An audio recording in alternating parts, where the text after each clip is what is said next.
রাধে রাধে বন্ধুরা, তো সবাইকে মাঘ মাসের শুক্লপক্ষের একাদশীর অনেক শুভেচ্ছা। তো আজকে যেহেতু একাদশী, তো একাদশীর করেছি আর আমি রয়েছি বাপের বাড়িতে। তো মা আজকে করছে সাবুর পরোটা বা রুটি যাই বলো।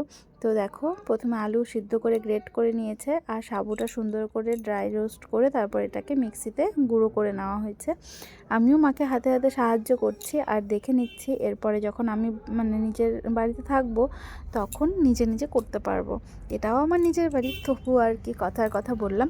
যাই হোক, এই দেখো, তারপর ধনেপাতা কুচি আর আলু গ্রেট করাটা দিয়ে আর একটু উষ্ণ গরম জল দিয়ে তেল দিয়ে ভালো করে এটাকে মেখে নিতে হবে একদম সুন্দর করে। এখনও মাখা কিন্তু হয়নি। তারপর দেখো, এভাবে মেখে কিছুক্ষণ ঢেকে রাখতে হবে। তো ঢেকে রেখে তারপর যেভাবে আমরা রুটি করি, কিন্তু এটা একটু ময়াম আর একটু হতো, এই জন্য একটু সাইডটা ফাটা ফাটা হয়েছে, যেহেতু আজকে ফার্স্ট টাইম মা ট্রাই করছে আর আমিও শিখছি তাই। তো তারপর এইভাবে একটু হালকা তেল ব্রাশ করে ভেজে নিয়েছিলাম। তো খেতে কিন্তু দুর্দান্ত হয়েছিল আর তার সঙ্গে হয়েছিল সাদা আলুর তরকারি। তো কেমন লাগলো অবশ্যই জানিও।